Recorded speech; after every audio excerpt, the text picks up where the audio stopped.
Chain खींच दे राघव, कहीं देर ना हो जाए। चलती हुई ट्रेन की चेन खींच दूं मम्मी, और वो भी जंगल के बीचों बीच। हाँ बेटा, जहाँ आसपास रेस्टोरेंट हो वहीं रोकना। डॉक्टर को दिखाकर कुछ खा लेंगे, वरना इस ट्रेन में तो पिछले 5 घंटों में भेलपुरी और समोसे वाले के सिवा कोई नहीं चढ़ा। अभी भी आपको खाने की सूझ रही है पापा जी? कैसे पसीने पसीने हुए पड़े आप। उफ, क्या जरूरत थी भेलपुरी खाने की पापा जी? उसी से तबीयत बिगड़ी है आपकी। अरे मुझे क्या जरूरत थी समोसे वाले को रोकने की? बहू तो जानती नहीं है क्या अपने ससुर जी को? खाने को देखते ही कैसे ये होश खो बैठते हैं। एक तो भेलपुरी खाकर उन्होंने पहले ही पेट में एसिडिटी कर ली होगी, ऊपर से तेल में डूबे हुए समोसे खा लिए। मुझे तो समोसे का आलू ही बासी लग रहा था, पर तुम सबकी जुबान पर तो स्वाद चढ़ा हुआ था ना, खाए जा रहे थे गपर गपर गप। अरे क्यों समझते नहीं जी आप? 60 के हो गए, अब तो खाने पर संयम लाइए। खाने की बात नहीं है दादी, टेस्टी खाने की है, वरना घर से लाया हुआ पराठा और अचार दादाजी ने छुआ भी नहीं है।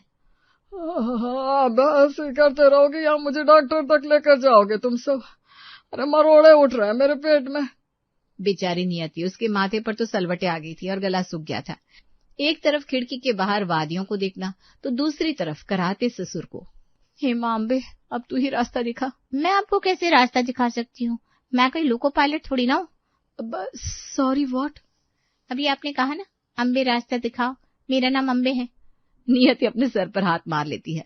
तभी कोई ट्रेन की चेन खींच देता है और शहर के बाजार के बीचों बीच से जाती हुई ट्रेन थम जाती है। चलो चलो जल्दी से उतरो, इनको डॉक्टर के पास लेकर जाना है। भागा दौड़ी में सुरेश को अस्पताल ले जाया जाता है, जहां सबसे पहले सोनोग्राफर उसका अल्ट्रासाउंड करवाते हैं और उसकी रिपोर्ट्स डॉक्टर के पास ले जाई जाती है। ये आपकी रिपोर्ट है? हाँ, पर आप ऐसा क्यों बोल रहे डॉक्टर साहब? कोई बड़ी बीमारी हो गई है क्या मुझे? कितने दिन है मेरे पास? दिन तो नहीं है। देख लिया नियति, इसीलिए मैं कहता था कि एक बार फॉरेन का टूर विद फैमिली करके आ जाते हैं, पर नहीं, तुम्हें तो पैसे बचाने थे। यहाँ पापा के पास घंटे भर का वक्त बचा है। अरे रुक जाइए, आप लोग पहले ही सब कुछ एज्यूम क्यों कर लेते हैं? मेरा मतलब है दिन नहीं, काफी साल है आपके पास, ऐसी कोई बड़ी प्रॉब्लम नहीं हुई है। हैरानी की बात है कि इस उम्र में भी एब्डोमेन बहुत फिट है आपका, पर आगे प्रॉब्लम हो सकती है, पेट में इन्फेक्शन हो गया है आपको। जरूर कुछ बाहर का खाया होगा आपने जो हाइजीनिक नहीं होगा। प्रिकॉशन की बहुत जरूरत है, बहुत ज्यादा। एंटीबायोटिक लिख दिया है मैंने, पर आपको उबला हुआ पानी ठंडा करके ही पीना है और जितना हल्का खाना हो सके वही खाना है। बाकी बाहर आपको सब बता दिया जाएगा, दवाई कैसे लेनी है, क्या क्या एहतियात बरतने हैं वगैरह सब कुछ। दवाइयों के साथ नियति अपने ससुर और ससुराल वालों के साथ अपने घर लौट आती है। आंटी, वो घर की चाबी। अरे नियति, तू क्या हुआ? तुम लोग तो बाहर गांव घूमने जा रहे थे ना? वो पापा जी की तबीयत बहुत बिगड़ गई है। आंटी, मजाक मजाक में बात इतनी सीरियस हो जाएगी मैंने नहीं सोचा था, इसीलिए हम वापस आ गए। नियति पर तो काम का प्रेशर बढ़ गया था। पानी को गर्म करके ठंडा होने के बाद ससुर जी को देना, खाने में एहतियात बरतना, सुभाष के लिए अलग खाना बनाना और बाकी सबके लिए अलग। अपने ससुर जी के लिए खिचड़ी बनाकर नियति उनके कमरे में लेकर जाती है। और कुछ बुरा नहीं मिला था क्या बहू लाने के लिए? ले जा इसे, वापस ले जा। शोभा जी तो ऐसे भी मेरे साथ अब रहना नहीं चाहती, पर मुझे लगा था तू मुझे अपना बाप मानती है, पर लगता है तू भी मुझे इस घर में देखना नहीं चाहती। अरे बहू तो फिर भी खिचड़ी ले आई। मैं अगर रहती ना, खिचड़ी कभी ना बनाती। दाल भारी होती है पेट के लिए। बेटा अगर खिचड़ी भी बनाएगी ना आपसे ना, तो ना के बराबर दाल का इस्तेमाल करना।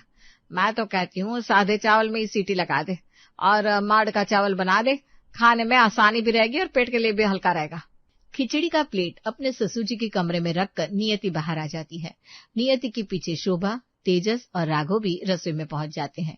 अपने मुंह पर हाथ रखता हुआ राघव धीरे से कहता है, हमें भी खाना दे दो, हम अपने कमरे में जाकर खा लेंगे, किसी को कुछ पता नहीं चलेगा। और पता चलना भी नहीं चाहिए। पापा जी को जरा भी भनक लग गई ना, सबके लिए मैंने पोहे बनाए हैं तो कलेश हो जाएगा यहाँ। मुझे अपना फोन दे दो ना दादी, मैं छत पर जाकर फोन देखते हुए खाना खा लूंगा। सभी अपने अपने खाने की प्लेट लेकर यहाँ वहाँ कोना पकड़ लेते हैं, ताकि ना खाने की खुशबू और ना ही उसकी झलक सुभाष तक पहुंचे। बताओ, कभी कमरे में खाना खाया है क्या मैंने जो आज खाऊंगा? ऐसी भी कोई बुरी हालत नहीं है मेरी जो बिस्तर पर खाना पकड़ा कर चली गई बहू। राइस एंड फॉल के 2-3 एपिसोड छूट गए मेरे, उसे देखता रहूंगा तो शायद ये खिचड़ी खाई जाए। खाने का प्लेट लेकर सुभाष हॉल में आकर टीवी चालू करता है। हम सबको कोना पकड़ने को बोलकर नियति खुद टीवी चालू करके बैठ गई। बताओ, अगर वो टीवी देखकर खा सकती तो मैं क्यों नहीं? और बस राघव अपने कमरे से बाहर जैसे ही खाने की प्लेट लेकर आता है, सुभाष उसकी प्लेट में रखे हुए पोहे देख लेता है और मच जाता है नियति के ससुराल में बवाल। शांत हो जाइए भाई साहब, शांत हो जाइए, मोहल्ले वाले देख रहे हैं। अभी तो मोहल्ले से ही आई है ना दादी जी। ऐसा नहीं बोलते बेटा, वो तेरे पापा को चुप करवाने आई है। जरा समझा गायत्री, इधर शांति नहीं हो रहा है। गलती तो तेरी बहू की है और तेरे भी राघव। अगर आज तेजस की तबीयत खराब होती तो क्या इसी तरह पकवान खा रहे होते तुम सब? नहीं ना, तो फिर बच्चे बूढ़े एक समान होते हैं घर पर। अगर अच्छा खाना बनेगा तो सुभाष जी का मन करेगा ना खाने को। आप लोगों से नहीं बरता जा रहा परहेज तो मैं ले जाती हूँ इन्हें अपने घर। नहीं आंटी जी, आप तो पापा को हर बात पर अपने घर ले जाने की बात कर देती है। आपने कह दिया ना, हम समझ गए। अब से हमारे घर में सभी के लिए बीमारों वाला खाना ही बनेगा, ठीक है ना पापा? शुभा और नियति रसोई में जाती है और सभी के लिए पराठे की तैयारी करने लगती है। हाँ मम्मी जी, बचपन में मेरे भाई को पेचिस की प्रॉब्लम हुई थी ना, तब मेरी मम्मी केले के पराठे बनाती थी, उससे ना पेट को ठंडक मिलती है। तभी मटकती हुई गायत्री नियति की रसोई में आती है। पेचिस की प्रॉब्लम नहीं है सुभाष जी को, पर हाँ गठिए की जरूर है। अगर तुमने सुभाष जी को केले के पराठे बनाकर खिला दिए तो पता चला उनकी जोड़ों का दर्द बढ़ गया, फिर वो पार्क में टहलने कैसे जाएंगे? अपनी पड़ोस की आंटी की बात सुनकर नियति की आंखें बड़ी बड़ी हो जाती है और वो दांत पीसते हुए धीरे से अपनी सास से कहती है, ये कौन सा एंगल चल रहा है मम्मी जी? पापा जी को तो फूल बगान बगीचा कभी पसंद ही नहीं था और पार्क में टहल रहे हैं। अगर बाप के मन में चोर है तो बेटे की भी होगा। कहीं हम दोनों सास बहू का घर एक साथ उजड़ ना जाए मम्मी जी। अरे शांत हो जाना बहू, बड़ा ध्यान है आपको राघव जी का गायत्री बहन है। उन पर ध्यान नहीं रखूंगी तो किस पर रखूंगी? मेरा मतलब है मैं पड़ोसी धर्म निभा रही हूँ। मेरी मां बहू तो ऐसे में ना उबले हुए आटे का पराठा बनाकर खिलाती उन्हें, देखना पेट की इन्फेक्शन फौरन दूर हो जाएगी। अभी पिछले हफ्ते ही मेरे बेटे को पेट में इन्फेक्शन हुआ था, डॉक्टर ने पूरे 1 महीने के लिए परहेज करने को कह दिया था, पर देख 1 हफ्ते में ही मैंने उसे ठीक कर दिया। उबले हुए आटे का पराठा, ये क्या चीज हो गई आंटी जी? आटे को उबाल कर पराठा कैसे बनाओ? वो पतीले में चिपक नहीं जाएगा? अरे रे रे रे, बिल्कुल अपनी सास जैसी हो गई है तू। सूखे आटे को नहीं उबालना, पहले आटे को गूंथ ले, उसके बाद उस गूंथे हुए आटे को खोलते हुए पानी में उबाल दे। इससे आटा हल्का हो जाएगा और पेट को उसे पचाने में ज्यादा मेहनत नहीं करनी पड़ेगी। वरना तू अभी केले के पराठे बनाने जाएगी तो कोई आलू के पराठे की फरमाइश कर देगा, कोई करेले के पराठे की। इसे पता है कि मुझे करेले बड़े पसंद है, ताना भी मुझे ही मार रही है ये। एक बार सुभाष जी ठीक हो जाए फिर मैं इसकी लंका लगाऊंगी। और दोनों सास बहू मिलकर आज पहली बार उबले हुए आटे का पराठा बनाने की कोशिश करते हैं। अरे रे सुभाष जी, आपके तो चेहरे की चमक ही चली गई, वरना गुलाबी शर्ट पहनने के बाद आपका चेहरा कितना खिलता था, और आज तो गुलाबी कुर्ते में भी मुरझाए से लग रहे हैं आप। वो कहते ना, उम्र 60 की हो या 70 की, man will be man. Gayatri को देखते ही अभी तक मुंह लटकाए बैठा सुभाष तन कर बैठ जाता है।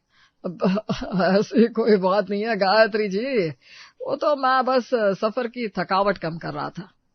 वही तो, आज से पूरे 40 साल पहले अगर मेरे रिश्ते को हाँ कर दिया होता आपने तो ये थकावट में आपको होने ही नहीं देती। तभी दरवाजे से पर्दा हटता है और बड़ी बड़ी आंखों से अपने पति को घूरती हुई शोभा कमरे में आ जाती है। वैसे तो तुझे बहुत गर्मी लगती है गायत्री, और यहाँ कमरे में पर्दा डाल दिया, और तू यहाँ कहाँ बैठ गई? तुझे ढूंढने मैं तेरे घर पर गई थी, फिर पता चला तू घर पहुंची नहीं। वो उबले हुए पराठे की रेसिपी पूछनी है बहू को, जरा बनाने में तकलीफ हो रही है, चल बता दे। आप कहीं मत जाइएगा सुभाष जी, मैं यूं गई यूं आई। झूठ बोलकर शोभा गायत्री को अपने पति के कमरे से बाहर ले जाती है। अरे रे आंटी जी, आप यहाँ हैं? जल्दी अपने घर पहुंचिए, आपका बेटा आपको ढूंढ रहा है। तेरे पापा जी इसे डांट कर घर आने से मना नहीं कर सकते हैं? अगर मैं बोलूंगी तो क्या लगेगा, मैं इस उम्र में पॉसेसिव हो रही हूँ? कुछ तो मैटर है मम्मी जी, पर पहले पापा जी को ठीक कर देते, फिर इसका भी सोल्यूशन निकाला जाएगा। दोपहर को पूरे परिवार को एक साथ उबले हुए पराठे परोसे जाते हैं। आज पहली बार नियति के ससुराल में डाइनिंग टेबल का इस्तेमाल हो रहा था, जो यूं तो आया था नियति के दहेज में, पर आज तक कभी सबने एक साथ मिलकर उस पर खाना नहीं खाया था। कितना अच्छा लग रहा है ना दादाजी, आज हम सब एक साथ खा रहे हैं, वरना कोई कमरे में खाता है, कोई हॉल में।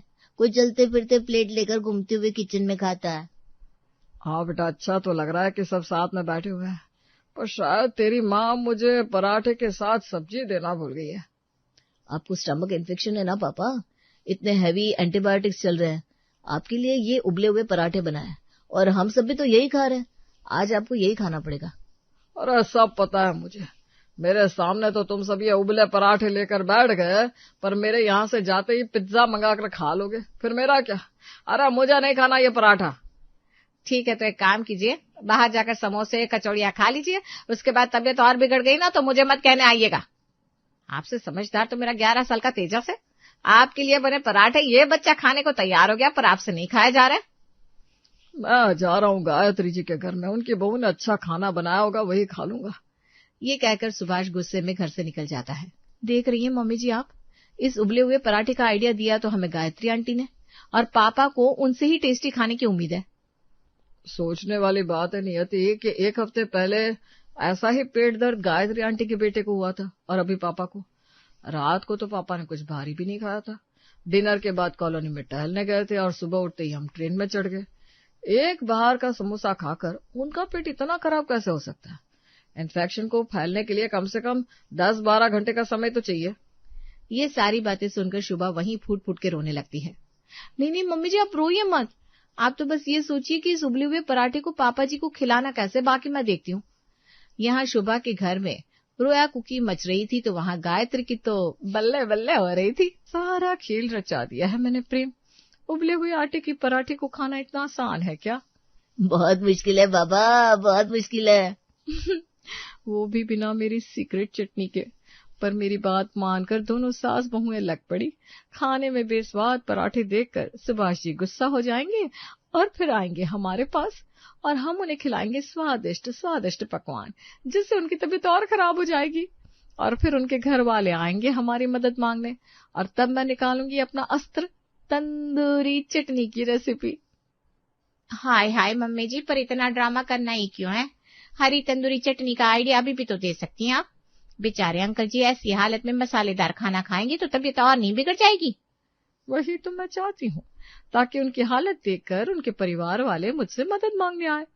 मैंने जब एक हफ्ते में अपने प्रेम को सही कर दिया तो उनको भी कर दूंगी।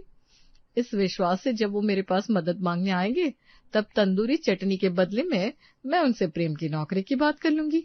अरे वाह मम्मी, फिर तो सुभाष अंकल ना कर ही नहीं पाएंगे। मुझे पता है उनके कॉन्टेक्ट इतने बड़े हैं कि अगर उन्होंने सिफारिश कर दी तो मेरा बॉस मुझे वापस नौकरी पर रख लेगा। जैसा गायत्री ने सोचा था बिल्कुल वैसा होता है। सुभाष गायत्री के घर आता है और निकिता के हाथ के बनाए छोले भटूरे खाकर अपने घर लौट जाता है रात के 2 बजे। अब कभी दला भुना नहीं खाऊंगा शोभा जी, मुझे बचा लीजिए। शोभा घबरा जाती है और सभी को जगाती है। कहा था ना दादाजी मैंने कि ऐसे वक्त में बाहर का खाना मत खाइए, हो गई ना तबीयत खराब। अब वादा कीजिए दादी से कि वक्त पर दवाई खाएंगे और बाहर का कुछ नहीं खाएंगे। हाँ बेटा, मुझसे गलती हो गई, अब मैं वादा करता हूँ मैं बिल्कुल परहेज रखूंगा, और मेरे कारण आप सबको परहेज रखने की कोई जरूरत नहीं है। आप लोगों को जो मन हो वो खाइएगा। कुछ दिनों की बात है, मैं जल्दी ठीक हो जाऊंगा।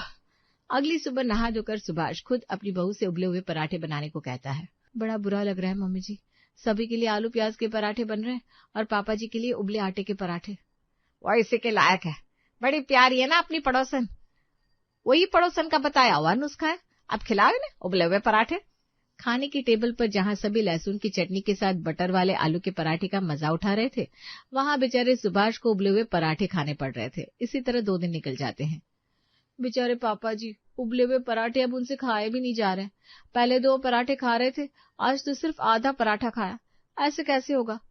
गायत्री आंटी से पूछा क्या, उनका बेटा भी तो बीमार हुआ था, कैसे खिलाती होंगी वो प्रेम को परहेज का खाना। अरे हाँ, गायत्री आंटी एक दिन में 4-4 बार हमारे घर आती थी, अब पिछले 2 दिनों से हमारे घर नहीं आ रही। ऐसे कैसे? 2 रात पहले पापा उनके घर गए थे, कहीं दोनों में पंगा तो नहीं हो गया। जाकर मसाला लेकर आती हूँ मम्मी जी के लिए और पापा जी के लिए उपाय। जैसे ही नियति गायत्री के घर के दरवाजे पर पहुंचती है, उसकी और उसकी बहू के बीच की बातचीत सुन लेती है। कहाँ कोई आया मम्मी जी? आप तो कह रही थी प्रेम जी को फिर से नौकरी लगवा देंगी, पर यहाँ तो कोई तंदूरी पकती दिख नहीं रही। तुझसे तो कुछ होता नहीं, एक तो सुभाष जी से मीठी मीठी बातें भी मुझे करनी पड़ती है, ऊपर से उन्हें ये पेट दर्द की बीमारी भी मैंने दी, और उनको बीमार करने के लिए पहला ट्रायल अपने बेटे पर लिया। अब मैं हार नहीं सकती। अगर वो लोग तंदूरी की चटनी लेने नहीं आ रहे तो तू यहाँ से ले जा चटनी बनाकर। मैं तुझे रेसिपी बताती हूँ। धनिया, पुदीना, दही, अदरक, लहसुन, मिर्च, जीरा और नमक को हल्के पानी के साथ बारीक पीस ले। पीसने के बाद ऊपर से थोड़ा सा गर्म घी डाल देना तंदूरी खुशबू के लिए, और फिर नींबू डालना ताकि दही फटे नहीं और चटनी का स्वाद बरकरार रहे। और चटनी खाकर जैसे ही सुभाष जी के मुंह और पेट का स्वाद हरा होगा, तू पासा फेंक देना। तो ऐसे पकानी है तंदूरी चटनी। नियति फौरन अपने घर वापस लौटती है और अपने ससुर जी को उबले हुए पराठे के साथ परोसने के लिए तंदूरी चटनी तैयार कर लेती है। चटनी का हल्का सा स्वाद मिलते ही सुभाष जी के मुंह का टेस्ट वापस आने लगता है। वो खुशी खुशी चटनी के साथ ही उबले हुए पराठे खा लेते हैं और पूरे 1 हफ्ते के परहेज के बाद ठीक हो जाते हैं। अरे सुभाष जी, कहाँ जा रहे हैं आप? आइए, हमारे घर पर जरा चाय नाश्ता तो कीजिए। मुफ्त में लोगों के घर पर खाना और लोगों की मदद करना छोड़ दिया है मैंने। चलता हूँ। Shobha ji, I love you. बहू, चलो मैं तुम्हें हमारा रसोई दिखाती हूँ। और आज तो तुम्हारी पहली रसोई भी है। तो चलो ये बताओ, आज तुम अपने इन शुभ हाथों से क्या बनाने वाली हो? मम्मी जी, आप ही बताइए ना कि क्या बनाऊं। हाँ रेखा, पहली रसोई का दिन खास होता है। वो कहावत तो तुमने जरूर सुनी होगी, पति के दिल का रास्ता उसके पेट से होकर गुजरता है। तो तुम्हें आज से ही उस रास्ते पर कदम रख देना है। वैसे भी देवर जी तो खाने पीने के बड़े शौकीन हैं। क्यों मम्मी जी, ठीक कहा ना मैंने? हाँ हाँ सविता बहू, तुम बिल्कुल सही कह रही हो। हमारा राजीव तो खाने पीने का शौकीन है ही। अच्छा बहू, ऐसा करो कि तुम मीठे में खीर बना लो और साथ में कोई सी भी एक सब्जी भी बना लेना। मैं सिर्फ एक सब्जी क्यों बनाऊं? ऐसा करती हूँ 2-3 तरह की सब्जियां, पूरी और लच्छा पराठा भी बना लेती हूँ। माँ जी खुश हो जाएंगी। और साथ में ये भी। रेखा रसोई में काम करती है। अचानक उसकी नजर शेल्फ में रखे डिब्बों पर जाती है। वो सभी को खोलकर देखने लगती है। अरे ये क्या, इतने सारे डब्बे और सभी अचार से भरे हुए। बाप रे, 20 तरह के अचार। यहाँ तो खाने पीने का पूरा खजाना भरा है। मम्मी जी जरा इधर आइए। क्या हुआ बहू? अरे मम्मी जी, ये इतने सारे अचार। ये तो रसोई घर कम और अचार घर ज्यादा लग रहा है।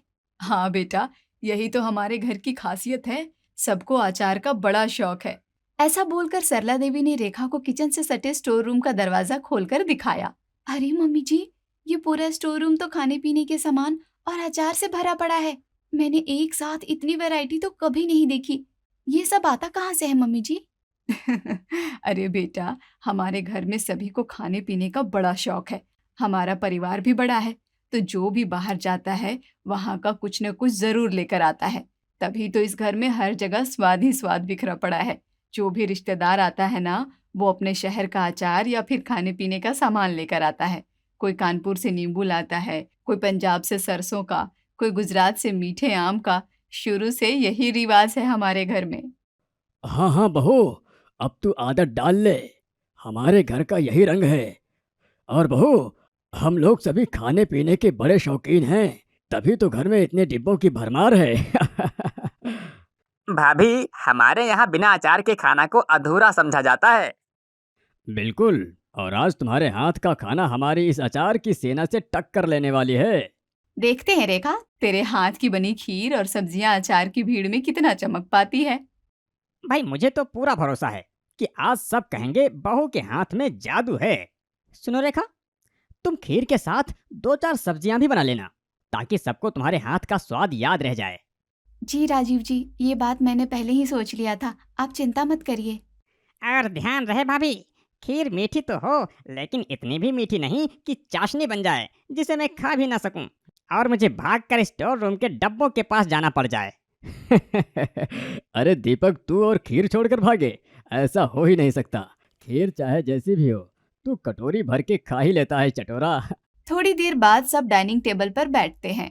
वाह बहू, खीर तो बहुत ही स्वादिष्ट बनी है। और ये सब्जियां भी तो, वाह बहू वाह, मसाला कितना बढ़िया बैठाया है। हर चीज बिल्कुल परफेक्ट है। आज तो खाना खाकर मजा आ गया। सच कहो रेखा, तेरा हाथ तो बड़ा पक्का निकला। तुम तो पक्की खिलाड़ी निकली। भाभी, सब्जियां तो एकदम शानदार बनी हैं, लेकिन मेरी प्लेट में थोड़ी हरी मिर्च का अचार भी डाल देती तो खाने का स्वाद दुगना हो जाता। मुझे तो कटहल का अचार चाहिए। अरे भाई, थाली में इतनी सारी सब्जियां पड़ी हैं और तुम लोग फिर भी अचार पर टूटे पड़े हो। अरे राजीव, यही तो इस घर का रंग है। बिना अचार के खाना अधूरा लगता है। सब मेरी सब्जी कम ले रहे हैं और अचार ज्यादा, पर कोई बात नहीं, यही तो इस घर की रीत है। रेखा ने उस दिन खूब मेहनत की, सब खुश हुए, पर जैसे तैसे दिन बीते। रेखा को समझ में आने लगा कि इस घर में सभी सब्जी कम खाते हैं, अचार ज्यादा। रोटियां कभी पूरी तो कभी खाखरे में बदल जाती हैं। रेखा हर दिन कुछ नया बनाती। उसकी कोशिश यही रहती कि काश आज सभी अचार छोड़कर उसकी बनाई सब्जियों के स्वाद से ही काम चलाएं। लेकिन अफसोस, ऐसा होता नहीं था। रेखा बेटा, तुम हर रोज कितनी तरह की सब्जियां बनाती हो, थक जाती होगी। मम्मी जी, मुझे तो अलग अलग डिशेस बनाना पसंद है। सच कहूँ तो मैं ये सोचती हूँ कि मैं सबको अलग अलग वैरायटी खिलाती रहूं, ताकि कोई भी खाना खाकर बोर ना हो। हाँ बेटा, तुम बिल्कुल सही कह रही हो। हमें भी अच्छा लगता है अलग अलग तरह का खाना खाने में। पर बेटा, घर में इतना सारा सामान रखा है, उसमें से भी थोड़ा थोड़ा कुछ दे दिया कर, जिससे तुझे मेहनत भी कम करनी पड़े और समय की भी बचत हो। भाभी, खाने के साथ आप नमकीन और खाकरा दे दिया करो। आपको पता है, खाकरा के अलग अलग फ्लेवर भी होते हैं। रोटी से ज्यादा उसे खाने में मजा आता है। ये चटोरा दोबारा शुरू हो गया। मुझे तो समझ नहीं आता, इनको सच में रोटियां खानी भी हैं कि नहीं। खाने में सब्जी भी एक, लेकिन साथ में अचार की अलग अलग तरह की वैरायटी। एक सब्जी 10 अचार खाने वाली फैमिली। समय बीतता है और रेखा धीरे धीरे सबके टेस्ट को समझने लगी थी। कुछ दिनों बाद, भाभी आज रात में खाने में क्या बनाऊं? अरे रेखा, मैं तुझे बताना भूल गई थी। वो क्या है ना, आज मैं और तुम्हारे जेठ जी बाहर खाना खाने जा रहे हैं, तो तुम देख लो, तुम्हें जो ठीक लगे बना लो। आज एक प्लान बनाती हूँ, सब्जी एक ही बनाऊंगी, बाकी इनके अचार की फौज तो है ही। रोज रोज रोटियां बेलते बेलते मेरे हाथ दुख जाते हैं। घर में ढोकले का रेडी मिक्स रखा है, आज वही बना देती हूँ। जब सबकी प्लेट में खाना आता है तब, अरे बेटा, आज केवल ढोकला, रोटियां नहीं बनाई क्या तूने? हाँ मम्मी जी, ढोकला प्री मिक्स खराब हो रहा था, सोचा इसे ही बना दूं, खाना भी हो जाएगा और सामान भी बच जाएगा। अरे वाह, बहुत अच्छा किया। चीज यूज भी हो गई और सबको नया स्वाद भी मिल गया। मेरी बीवी तो घर की जुगाड़ एक्सपर्ट बन गई है।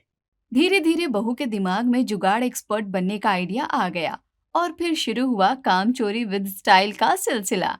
कुछ दिनों बाद दोपहर का खाना, सब डाइनिंग टेबल पर बैठे हैं। लीजिए सब लोग, आज कुछ हटकर बनाया है, बेसन की सूखी सब्जी विद मठरी।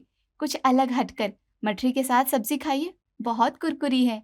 मठरी? वो तो आमतौर पर चाय के साथ खाते हैं ना बेटा। भाभी, ये सब्जी तो बिल्कुल सूखी है। रोटी होती तो चल भी जाती, मठरी के साथ कैसे निगलूंगा? अरे दीपक जी, बेसन की सब्जी बहुत पौष्टिक होती है और मठरी से तो इसका मजा डबल हो जाएगा। मम्मी, बहू तो हर रोज कुछ नया एक्सपेरिमेंट कर रही है। पेट भरे ना भरे, वैरायटी मिलनी चाहिए। कल भी तो टमाटर अनियन सलाद में चना डालकर हेल्दी लंच बॉल बना दिया था। अब घर थोड़ी ना कैफे है। मम्मी जी, आज मैंने मूंग दाल चीला बनाया है, बहुत हल्का और टेस्टी होता है, साथ ही सेहत के लिए भी अच्छी होती है। अच्छा है बेटा, पर साथ में कोई सब्जी नहीं बनाई क्या? नहीं मम्मी जी, मैंने चीले में ही ढेर सारी सब्जियां डाल दी हैं, पत्ता गोभी, गाजर, शिमला मिर्च, सब कुछ है। बेटा, सब्जियां डालने से वो सब्जी थोड़ी हो जाती है। हम तो आज तक चीले को नाश्ते में खाते रहे हैं, खाने में तो खाना ही चाहिए ना। उसी दिन रात में, पता है रेखा, जब तुम शादी करके आई थी तो तुम्हारे मासूम चेहरे को देखकर मैं तो तुम्हारा दीवाना हो गया था, और जब तुमने खाना बनाया तो मेरे दिल के साथ साथ मेरा पेट भी तुम्हारा दीवाना हो गया। लेकिन ये क्या यार, तुम तो आजकल खाने में शॉर्टकट करने लगी हो, कोई खास वजह?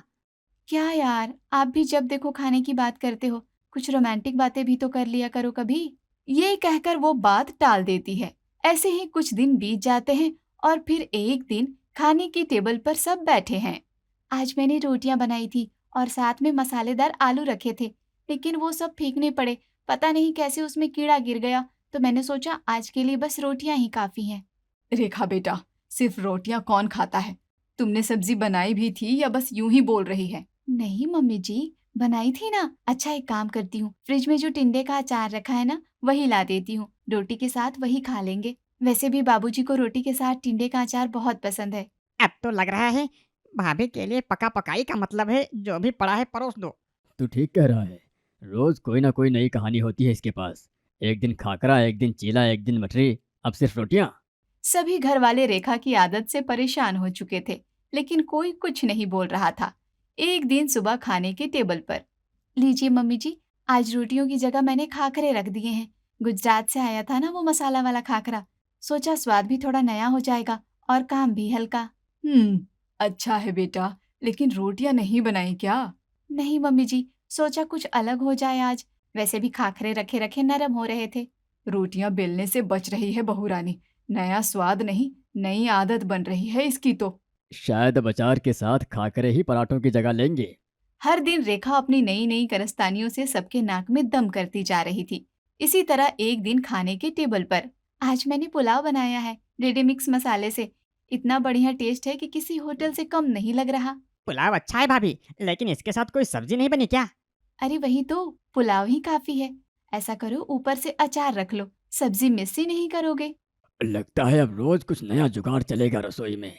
ये रसोई कम एक्सपेरिमेंट लैब ज्यादा लग रही है। नई बहू है, अभी कुछ कह भी तो नहीं सकते। घर में रेखा की मौसी सास आई। किसी कारण से वो शादी में शामिल नहीं हो सकी थी, इसलिए अब बहू की मुंह दिखाई के लिए विशेष आई थी। अरे दीदी जी, आप आ गए? अरे मौसी जी नमस्ते, बहुत अच्छा लगा आपको देखकर। हाँ बेटा, मैं शादी में नहीं आ पाई थी ना, तो सोचा बहू की मुंह दिखाई तो करनी ही चाहिए। बिल्कुल मौसी जी, आप आई तो घर में रौनक आ गई। रेखा बेटा जा, जरा चाय तो बना ला मौसी जी के लिए। मम्मी जी, चाय की जगह नींबू पानी बना दूं क्या? वैसे भी गर्मी बहुत है आज। बेटा, मौसी जी चाय ही पीती हैं, वही बना ला। अरे मम्मी जी, नींबू पानी भी अच्छा होता है, मौसी जी को पसंद आएगा। कुछ देर बाद रेखा ट्रे में रेडीमेड बिस्किट, नमकीन और नींबू पानी ले आती है। अरे ये सब रेडीमेड है क्या? हाँ दीदी, बहू ने जल्दी में यही रखा है। मम्मी जी, अब कौन इतना झंझट करे, मौसी जी को भी ये पसंद आएगा। अच्छा। रात के खाने पर सब बैठे हैं। रेखा, मेहमान है घर में, आज क्या खास बनाया है खाने में? मम्मी जी, मैंने रोटियां बना दी हैं, साथ में भिंडी की सब्जी, और हाँ, साथ में आलू, आम और नींबू का अचार भी तो है, और मैंने चीज टोस्ट भी बनाए हैं। भाभी, घर में मेहमान हैं और आपने टोस्ट रख दिए खाने में। पहले तो आप अच्छी अच्छी डिशेस बनाती थी, अब क्या हो गया है आपको? मम्मी, आज तो सच में बहू ने हमारी नाक कटवा दी। खाने के बाद सभी मौसी जी के साथ उनके घर में बैठे हुए थे। रेखा कमरे में आराम कर रही थी। अरे ये क्या कर रही है नई बहू, इसे खाना बनाना नहीं आता क्या? आता तो है दीदी, जब नई नई आई थी तब तो बहुत अच्छा बनाया करती थी, स्वाद भी था, मेहनत भी। अब पता नहीं क्या हो गया है। तो बात करो इससे, समझाओ। क्या बात करें दीदी, नई नई बहू है, कुछ कह दे तो बुरा मान जाएगी।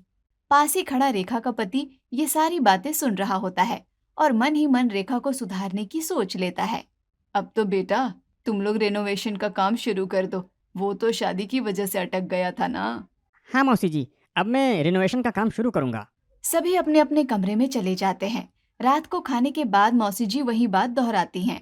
बेटा, जैसा कि मैंने सुबह बोला था, तुम लोग घर का रेनोवेशन शुरू कर दो, शादी के चक्कर में सब रुक गया था। हाँ मौसी जी, बिल्कुल, अब टाइम है, करवा लेंगे। मौसी सास उठकर अंदर चली जाती है। सुनो, एक बात कहनी थी। हमारी शादी की वजह से जो रिनोवेशन अटका था ना, अब मुझे लगता है कि हमें अपने कमरे से शुरुआत करनी चाहिए। सच में? वाह, तो फिर मैं अपनी पसंद की चीजें बता दूं? बताओ क्या क्या चाहिए तुम्हें? सबसे पहले तो एक बड़ा सा 90 इंच का स्मार्ट टीवी होना चाहिए, एकदम वॉल माउंटेड। ठीक है। और हाँ, 2 बैठने के लिए आरामदायक चेयर या छोटा सा सोफा सेट लगवा देना, ताकि जब घर वाले आए तो बैठने की जगह हो जाएगा। दीवारों का पेंट थोड़ा कूल टोन में चाहिए, जैसे हल्का मिंट ग्रीन या पिच। कमरे में थोड़ा वाइब अच्छा आना चाहिए। बिल्कुल मैडम, जैसा हुक्म। कुछ दिन बाद रेखा कमरे में जाती है और जो देखती है तो हैरान रह जाती है। अरे ये क्या किया तुमने? क्या हुआ? मैंने कहा था 90 इंच का टीवी, और तुमने ये पुराना मोटा वाला टीवी कहाँ से उठा लाए? अरे यार, चल तो रहा है ना, और अपना ही तो है। और ये बीन बैग क्यों रख दिया? मैंने चेयर या सोफा कहा था। बीन बैग में बैठने का अपना ही मजा है, स्टाइलिश भी लगता है। और ये टी टेबल किस लिए? मैंने कहा था बैठने की जगह, तुमने तो बीच में ही मेज रखवा दिया। तुमने तो बीच में ही मेज ठोक दिया। बैठते वक्त चाय नाश्ता रखने के लिए। और ये एक ही पॉइंट है कमरे में, और उसमें कूलर लगा दिया। एसी लगवाने के लिए कहा था ना? कूलर की हवा भी तो ठंडी ही होती है। हाँ, राजीव, मैंने तुम्हें क्या क्या बोला था और तुमने क्या क्या लगाया? रेखा चारों तरफ देखती है। कमरे में बेमेल पर्दे, कोने में डमी लैंप, एक प्लास्टिक की घड़ी और बेड पर बिना तकिए कवर के रखे कुशन। ये क्या क्या उठा लाए हो आप? ये तो बिल्कुल कबाड़ी का माल लग रहा है। क्या हुआ रेखा, इतना परेशान क्यों हो रही हो? ये सब तुम्हारी ही बताई हुई चीजें तो हैं। तुमने ही कहा था कि बैठने की जगह हो तो रख दिए बीन बैग। टीवी चाहिए था, लाया ना टीवी। अब ये मत कहना कि ये सब तुम्हारे मतलब का नहीं है। मतलब का? तुमसे मैंने कहा था 90 इंच का स्मार्ट टीवी, तुम उठा लाए पुराने जमाने का डब्बा टीवी। चेयर या सोफा कहा था, तुमने 2 बीन बैग फेंक दिए। टी टेबल कहाँ फिट बैठती है कमरे के बीच में, और वो भी प्लास्टिक की। जिस चीज की जरूरत थी वो नहीं लाए, जो बेकार था वो उठाकर भर दिया कमरे में। रेखा की सिचुएशन देख राजीव का धैर्य टूटता है और वो रेखा को एक एक करके सब बातें समझाता है। देखा रेखा, कमरे की बेमेल चीजों को देखकर कैसे तुम्हारा दिमाग भरना उठा। सोचो, तुम हर दिन खाने की प्लेट में जो बेमेल चीजें रख देती हो, उससे घर वालों के दिमाग में कितना गुस्सा भर जाता होगा। लेकिन फिर भी वे कुछ भी नहीं कहते। तुम्हें लगता है कि हमारे घर में सभी अचार खाने के शौकीन हैं, तो बस एक सब्जी 10 अचार प्लेट में होने चाहिए ना। रेखा, तुम भी तो कहीं ना कहीं यही सब कर रही हो हर रोज हमारे साथ। हम रोटी सब्जी की बात करते हैं, तुम ला देती हो मूंग की चाट। घर में खाना मांगा जाता है और तुम ट्रे में नमकीन, पापड़, खाकरे परोस देती हो। जिस चीज की जरूरत होती है वही गायब रहती है। मैं ऐसा करती हूँ, पर मैं तो बस घर में जो रखा है वही यूज करने की कोशिश करती हूँ। सोचती हूँ कि चीजें खराब ना हो, समय बचे, सब हेल्दी भी खा लें। देखो, उसे कोशिश नहीं कहते, उसे टाल मटोल कहते हैं। तुम चीजें जुगाड़ नहीं कर रही हो, तुम काम से बच रही हो, और वो साफ दिखता है। घर में नई बहू आकर अगर सिर्फ इनोवेटिव सर्विंग करेगी तो पेट नहीं भरेगा। भाभी को देखो, इतने सालों से घर चला रही हैं, क्या कभी उन्होंने ऐसा किया? लेकिन मम्मी जी, पापा जी या कोई और, कोई कुछ नहीं कहता मुझे। कभी किसी ने टोका नहीं, कभी ये नहीं कहा कि मैं गलत कर रही हूँ। सब खा लेते हैं चुपचाप, तारीफ भी कर देते हैं। क्योंकि सब जानते हैं तुम नई हो, अभी आई हो। अगर कुछ कहा तो कहीं तुम्हें बुरा ना लग जाए। घर में हर कोई तुम्हें समझा रहा है, पर कोई सामने से बोल नहीं रहा, इज्जत के चलते।